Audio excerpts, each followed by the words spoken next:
તમે 2 કરોડના સમોસા ખાઈ ગયા એનો હિસાબ આપો, તમે 2 કરોડ 40 લાખનું ટોયલેટ લાવ્યા મોદી સાહેબ માટે એનો હિસાબ આપો, તમે ડીઝલ ભરાયું 2 કરોડનો હિસાબ આપો, તમે 2 કરોડની ચા પીધી હિસાબ આપો, તમે 1 કરોડના ફૂલ ગુસ્સા લાવ્યા હિસાબ આપો, તમે 10 કરોડના હોટલના બિલો મૂક્યા હિસાબ આપો. ત્યારે ભાજપ અને કોંગ્રેસના નેતાઓના પેટમાં તેલ રેડાયું અને ખાસ અહીંના સાંસદે કીધું કે આ હિસાબ માંગીને 75 લાખ રૂપિયા માંગે છે. તમે વિચાર કરો, આ ચૈતરભાઈ 75 લાખ રૂપિયા કોઈના પર લે તો આ ભાજપ મને છોડે? ભાજપ મને છોડે? એક પાણીના ગ્લાસ માટે મને 80 દિવસ સુધી જેલમાં રાખ્યો તો 75 લાખ રૂપિયા તો ઠેલો ભરાઈ જાય કે ના ભરાઈ જાય? એના માટે મને છોડે?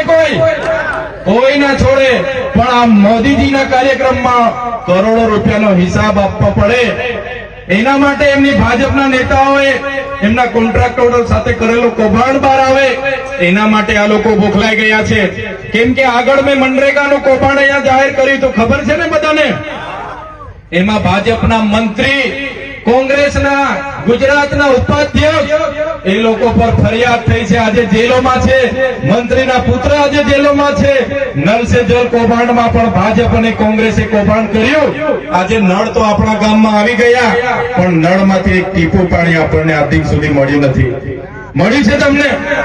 બહેનો બોલતા નથી. પાણી આવતું હોય તો કેજો પાછા, અહીંયા ખોટા નહીં પડી. અમે આવે છે પાણી? બસ આ લોકોએ કૌભાંડો જ કર્યા છે. ત્યારે આજે આ મંચ પરથી અમે તમને કહેવા માટે આવ્યા છે, બંધારણીય અધિકારોની વાત હોય, આપણા વિકાસની વાત હોય, આપણા બાળકોના શિક્ષણની વાત હોય, આ સરકારને એમાં જરા પણ રસ નથી.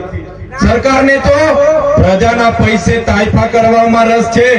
આજે લોકો દિવાળીઓ કરી ફરે છે ને, એ દિવાળીઓ એમના કમલમના પૈસેથી નહીં, એમના સાંસદના પૈસેથી નહીં, એ બધી દિવાળીઓ તમારા જેવા લોકોના ટેક્સના પૈસેથી આ લોકો કરે છે.